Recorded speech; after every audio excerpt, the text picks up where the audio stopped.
Welcome to Luca and Miguel. Enjoy the video. You start by preparing the memory pipeline, confirm firmware, and create a 1/2 backup so you can roll back. Once done, open the Outcome Memories module and enable a read-write session to allow edits. Make sure to sync timestamps across subsystems so entries align correctly. Then select the target outcome range you want to extract, usually a single operational day. This reduces mismatches and speeds extraction, letting you pull usable fragments immediately without unnecessary setup delays.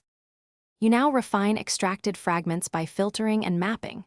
Start with a high-pass filter to exclude noise beyond 5% variance, because raw traces often contain sensor jitter.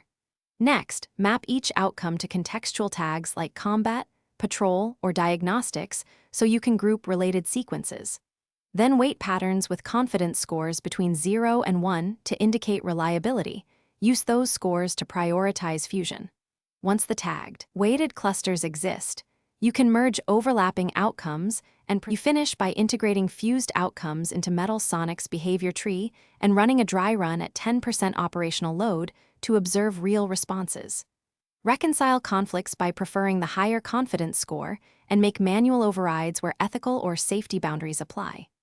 Once satisfied, save a snapshot and create a rollback point labeled Outcome Integrated so you can revert if necessary.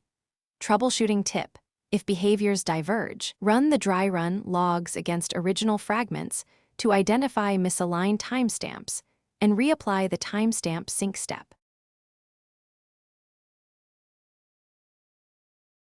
Thanks for watching and please subscribe.